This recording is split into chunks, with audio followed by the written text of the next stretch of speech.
Disclaimer: This video is just made for an educational purpose. Any resemblance of the tasks performed here to an unauthorized network can bring you legal implications, so at your own risk. Hello guys, welcome back to हैक्टिडू। मैं हूँ देव and ये आज हमारी 5वीं class है complete ethical hacking course का। तो आज हम देखने वाले हैं कि कैसे हम अपने आप को सिक्योर रख सकते हैं काली लिनक्स में। तो काली लिनक्स में हम पहले तो प्रॉक्सीज को सेटअप करते हैं। तो चलिए देख लेते हैं कि प्रॉक्सीज क्या है और कैसे हम प्रॉक्सीज को यूज़ करते हैं। तो what are proxy servers? A proxy server is a software system running in a computer or any other hardware acting as an intermediary node between an end user like a computer or mobile and an internet server like a hosting server or a web page। तो इसका मतलब एक proxy server basically एक software system है जो एक computer या mobile में रन होता है और बीच में एक इंटरमीडियरी नोड मतलब बीच में एक डिवाइस मान लीजिए, बीच में एक डिवाइस की तरह काम होता है। एक एंड यूज़र मतलब आपके बीच में और एक सर्वर मतलब वो सर्वर कुछ भी हो सकता है, या तो कोई वेब सर्वर या तो कोई फाइल सर्वर, वीडियो सर्वर, कुछ भी। तो हम इसको ज़्यादा बेहतर तरीके से समझते हैं एक एनिमेशन से। तो चलिए सबसे पहले हम देख लेते हैं कि नॉर्मली काम कैसे होता है। तो मान लीजिए एक एंड यूज़र है या तो आप कंप्यूटर आपका, और एक हमारा सर्वर है जहाँ पर हमारा एक कोई भी वेबसाइट होस्टेड है। तो सबसे पहले आप जब भी कोई रिक्वेस्ट करेंगे उस वेबसाइट में, मान लीजिए कि आप गूगल को रिक्वेस्ट कर रहे हैं उसके सर्वर को कि वो google.com शो करे, तो आप अपने ब्राउज़र से उस सर्वर में एक रिक्वेस्ट भेजेंगे। तो उसके रिस्पॉन्स में सर्वर देखेगा कि आपने कौन सा रिक्वेस्ट भेजा है और उस रिक्वेस्ट के अकॉर्डिंग आपको एक रिस्पॉन्स देगा वो वेब सर्वर, जो आपको आपके ब्राउज़र में शो करेगा। तो अब हम देखते हैं कि एक प्रॉक्सी सर्वर कैसे काम करता है। तो यहाँ पर भी एक वेब सर्वर है और आपका कंप्यूटर है, लेकिन इसमें बीच में आ जाता है हमारा प्रॉक्सी सर्वर। तो आप पहले अगर मान लीजिए कि google.com को आप रिक्वेस्ट कर रहे हैं, तो पहले आपका रिक्वेस्ट जाएगा प्रॉक्सी सर्वर में। वो प्रॉक्सी सर्वर एक अदर आईपी है, आपका एक अदर आईपी है। तो अगर वो वेब सर्वर आपके आईपीज़ को लॉक करना चाहेगा, तो वहाँ आपके डायरेक्ट आईपी, जो पिछले वाले केस में हो रहा है कि आपका ओरिजिनल आईपी वो लॉक कर रहा था, यहाँ पर वो ओरिजिनल आईपी लॉग नहीं होगा। यहाँ पर हमारा प्रॉक्सी सर्वर काम आता है। आप रिक्वेस्ट कर रहे हैं प्रॉक्सी सर्वर को, प्रॉक्सी सर्वर फिर रिक्वेस्ट करेगा हमारे वेब सर्वर को।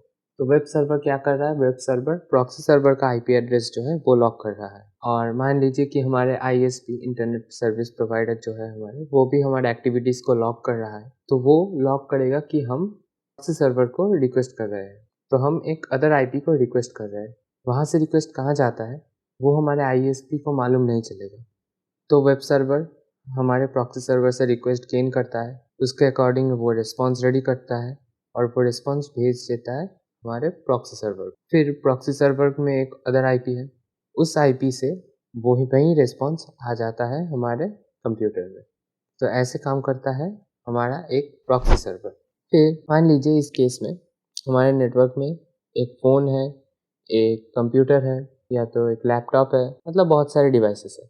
तो इस केस में तो अब जब हम हमारे कंप्यूटर से वेब सर्वर में रिक्वेस्ट करेंगे प्रॉक्सी के थ्रू, तो सबसे पहले रिक्वेस्ट जाएगा प्रॉक्सी में, प्रॉक्सी रिक्वेस्ट करेगा वेब सर्वर को, वेब सर्वर रिस्पॉन्स भेजेगा प्रॉक्सी को। और प्रॉक्सी सर्वर क्या करता है? प्रॉक्सी सर्वर जो भी रिस्पॉन्स आता है वो प्रॉक्सी सर्वर के कैश मेमोरी में स्टोर कर देता है। इससे हमारा बेनिफिट क्या होता है? मान लीजिए कि मेरा एक और डिवाइस है, मान लीजिए मैं अपने फ़ोन से उसी रिस्पॉन्स को मैं लेना चाहता हूँ, मतलब उसी फाइल को मैं देखना चाहता हूँ मेरे फ़ोन में। तो मैं अपने फ़ोन से प्रॉक्सी सर्वर को रिक्वेस्ट करूँगा बजाय वेब सर्वर को डायरेक्ट रिक्वेस्ट करने के। तो प्रॉक्सी सर्वर क्या करेगा? वो देखेगा हमारा आईपी एड्रेस और देख लेगा कि हम सेम नेटवर्क में हैं, और वो उस कैश मेमोरी से हमारे उस डेटा को हमारे मोबाइल में भेज देगा। तो अगर मान लीजिए कि यहाँ पर एक और डिवाइस भी उसी रिस्पॉन्स को लेना चाहता है, मान लीजिए या तो कोई हैकर हमारे रिस्पॉन्स को लेना चाहता है, तो वो उसका आईपी अलग होगा, वो हमारे नेटवर्क में नहीं है, तो वो भी उस प्रॉक्सी सर्वर को रिक्वेस्ट करेगा।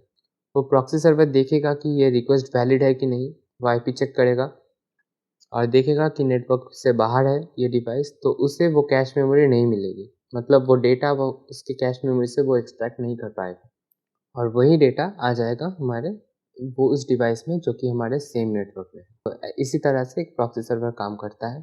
तो अब हम देखते हैं what are proxy chains. Proxy chain is a tool that forces any TCP connection made by any given application to go through proxies like Tor or any other SOX4, SOX5 और HTTP proxies। मैं इसको detail में बोलता हूँ।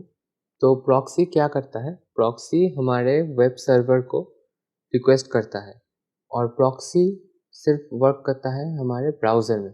मतलब वो सिर्फ HTTP request को ही प्रॉक्सी के थ्रू पास करता है। लेकिन प्रॉक्सी चेन क्या करता है? प्रॉक्सी चेन हमारे TCP कनेक्शन को प्रॉक्सीज के थ्रू रिक्वेस्ट करता है। तो वो टॉर हो सकता है और एनी अदर प्रॉक्सी भी हो सकता है, SOX4, SOX5 ये, और HTTP भी हो सकता है। और प्रॉक्सी चेन्स हमारे पेनिट्रेशन टेस्टिंग डिस्ट्रोस में इनबिल्ट होता है। अब हम देखते हैं कि what are the difference between a proxy and a proxy chains. जैसा मैंने बताया, proxy chains basically tunnels all traffic of a system to run through a proxy server, whereas proxy only tunnels HTTP connection and works only inside the browser। मतलब proxy सिर्फ browser में ही work करेगा, इससे आप और कुछ नहीं कर सकते। मतलब हमारे टर्मिनल से अगर आप कोई भी ट्रैफिक जनरेट करते हैं तो वो प्रॉक्सी के थ्रू नहीं जाएगा। यहाँ काम आता है हमारा प्रॉक्सी चेन।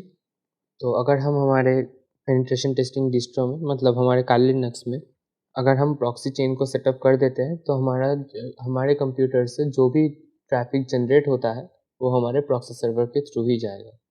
तो आज के लिए बस इतना ही। अगले वीडियो में हम देखेंगे कैसे हम काली लिनक्स में प्रॉक्सी चेन्स को सेटअप करते हैं, कैसे हम टॉर को यूज़ करते हैं हमारे प्रॉक्सीज को सेटअप करने के लिए। तो जुड़े रहिए हमारे चैनल से। और अगर आपने इससे पिछले वाले वीडियोस नहीं देखे हैं, इन map scanning part 1 and part 2, तो वो देख लीजिए।